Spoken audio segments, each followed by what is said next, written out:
नमस्कार, बहुत स्वागत है आपका। आप देख रहे हैं द न्यूज, आपके साथ मैं सृष्टि मिश्रा। देखिए, आज चर्चा होगी कि राहुल गांधी का बयान जो है, जो विदेश में जाकर उन्होंने भारत की छवि को खराब करने की कोशिश की, जैसा कि पूरा विपक्ष कह रहा है कि कहीं ना कहीं ऐसी बातों से उन्हें बचना चाहिए था। अब देखिए, उस पर सियासत गर्मा चुकी है और आज की बात नहीं है दर्शकों, लगातार उनके बयान के बाद से सियासत गर्माई हुई है। इस वजह से कि उनका जो बयान था वो कहीं ना कहीं असाधारण था और आज कहा जा रहा है कि राहुल गांधी को चैन की नींद तो नहीं आएगी इस वजह से, क्योंकि एक एक के बाद एक बड़े नेता हमला बोल रहे हैं। ताजा अपडेट, उपराष्ट्रपति जगदीप धनखड़ ने जमकर हमला बोला और कहा जा रहा है कि राहुल गांधी की मुश्किलें बढ़ रही हैं। देखिए, ऐसा लग रहा होगा राहुल गांधी को कि एक बार बयानबाजी दे दी, अब शायद कुछ नहीं होगा, लेकिन उन्हें यह पता नहीं है कि इसका बहुत गहरा असर पूरे भारत में हुआ है।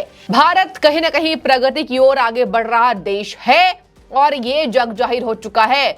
विदेशी कहीं ना कहीं भारत से अब दुश्मनी निभाने में संकोच करते हैं और यही वजह है कि फ्रांस, जर्मनी, इटली सभी भारत को एक मित्रवत रूप से देखते हैं।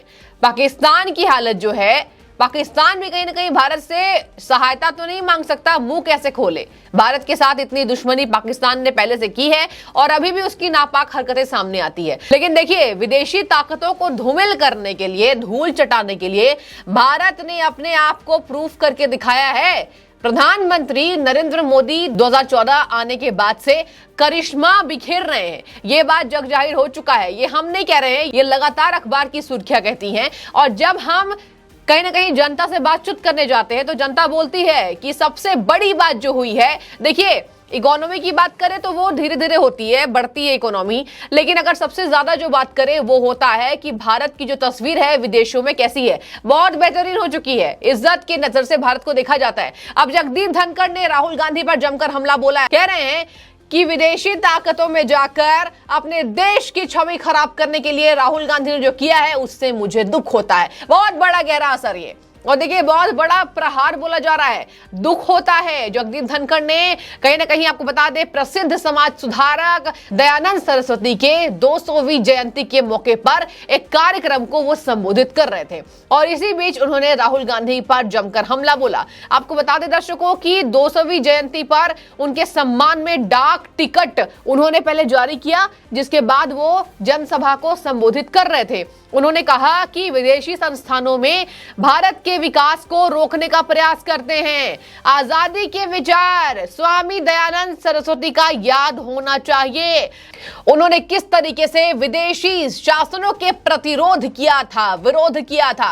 आज उनकी आत्मा को कहीं ना कहीं शांति नहीं पहुंची होगी। देखिए, लगाम लगाने की बात कर रहे हैं और ये भी कह रहे हैं कि कहीं ना कहीं, आपको बता दें, जिस तरीके से लगातार भारत मुकाबला कर रहा है, और यह भी कहा उन्होंने कि जगदीप धनखड़ ने यह भी कहा दर्शकों कि स्वामी दयानंद की आत्मा प्रसन्न भी होगी। किस लिए प्रसन्न होगी? उन्होंने ये कहा कि स्वामी दयानंद के जरिए, रचनाओं के जरिए भारतीय जनमानस को मानसिक दासत्व से मुक्त कराने की पूरी चेष्टा की। उन्होंने, देखिए, विदेशी बेड़ियां जो लगी हुई थी भारत में, उससे मुक्त कराने में उन्होंने बहुत बड़ी भूमिका निभाई है। तो उनकी आत्मा प्रसन्न होगी कि आज भारत पूरी तरीके से मुक्त हो गया है और पूरा विदेश भारत को सम्मान की, दोस्ती की नजर से, मित्रता की नजर से और सहायता, सबसे बड़ी बात, सहायता के जरिए देखता है। इसके साथ ही आपको बता दें कि उन्होंने कहा कि अमृत कालखंड में स्वामी जी की आत्मा प्रसन्न होगी कि विदेशी शासकों का यह दासत्व खत्म हो चुका है। धनखड़ ने संस्कृत को बढ़ावा दिए जाने पर जोर दिया और कहा कि दुनिया में संस्कृत का कोई मुकाबला नहीं है। एक तरीके से ये अनेक भाषाओं की जननी है और हम जननी को मुक्त करने नहीं देंगे, मिटने नहीं देंगे। दर्शकों, अब आपको मैं बता रही हूं उन्होंने राहुल गांधी पर किस तरीके से असाधारण रूप से हमला बोला है। देखिए, उन्होंने कहा कि बहुत दुख होता है, विदेश में जाकर अपने लोग ये गौरव गाथा तो नहीं गाते लेकिन देश की बेइज्जती करते हैं। बहुत बड़ा दुख उन्हें पहुंचा इस बात से और उन्होंने इस दुख को प्रकट भी किया। उन्होंने कहा कि कहीं ना कहीं उन संस्थाओं के अंदर कई देशों के विद्यार्थी और अध्यापक हैं, पर यह अनुचित काम हमारे कुछ लोग कर जाते हैं, क्यों करते हैं, और देश के लोग क्यों नहीं करते, किसी और देश के लोग, ये सोच और चिंता का विषय है। देखिए, उनका साफ तौर पर राहुल गांधी पर बहुत गहरा प्रहार इसलिए दर्शकों कि उन्होंने कहा कि विदेशी लोगों को करने दीजिए, वो तो करेंगे, लेकिन आप क्यों कर रहे हैं। बहुत दुख होता है, हमारे ही देश में बैठे लोग भारत की बेइज्जती करते हैं। इसके साथ आपको बता दें कि उन्होंने अरबपतियों का भी हवाला दिया। उन्होंने कहा, देखिए, राहुल गांधी पर जमकर हमला बोला है, राम काल्पनिक नहीं है, यह भी कह दिया। क्यों कहा राम को काल्पनिक ना बोलने पर? इसी वजह से कि भारत का हर एक इंसान राम के पथ पर चलता है और राम को काल्पनिक कुछ नेता बता देते हैं। और कौन है वो नेता दर्शकों? वो भारत में बैठे नेता हैं, जो अपना कहीं ना कहीं दायित्व ये समझते हैं कि जनता को तो गुमराह करना है, राम को काल्पनिक। हालांकि जनता उन्हें जवाब देती है जब ऐसे नेताओं के बयान आते हैं कि राम काल्पनिक है। देखिए, भगवान राम का क्या योगदान था, और योगदान को तो रहने दीजिए, उन्होंने जिस तरीके से एक उदाहरण सेट किया कि आज देश का हर एक नागरिक भगवान राम को पूजता है, भगवान राम के योगदान को याद करता है, भगवान राम के बलिदान को याद करता है, उनके नेतृत्व पर चलता है, उनके पथ पर चलता है। और आज राम को काल्पनिक बताए जाने पर जगदीप धनखड़ ने जमकर इसका विरोध किया। कहा कि एक समय था जब संस्थानों के नाम कुछ चुनिंदा लोगों के नाम पर रखे जाते थे और यह आभास होता था कि देश के महान हस्तियों की कमी है। उन्होंने कहा, प्राचीन काल से ही भारत ऋषि मुनियों का देश है और भगवान के यहाँ कई अवतार हुए। राम काल्पनिक नहीं है, राम हमारी सभ्यता है, राम हमारी सभ्यता का हिस्सा है और राम काल्पनिक नहीं है। कहीं ना कहीं जगदीप धनखड़ ने लगातार लगाम लगाने की बात कही है और कहा कि पीड़ा होती है जब अपने से कुछ खास लोग विदेश जमीन पर जाकर उभरते हुए भारत की तस्वीर को धूमिल करने का प्रयास करते हैं। इस पर लगाम लगाना चाहिए। सच्चे मन से भारत और भारतीयता में विश्वास करने वाला व्यक्ति भारत के सुधार की बात सोचेगा। सही बात है। देखिए, अगर कोई लोग भारत की छवि को धूमिल कर रहा है, इसका मतलब यही है कि भारत की छवि को वो सुधारने की कोशिश नहीं कर रहा है और उसे दुख है भारत की छवि क्यों सुधर रही है। ऐसे लोगों पर लगाम लगाना चाहिए। इसके साथ ही आपको बता दें, जमकर हमला बोला है जगदीप धनखड़ ने।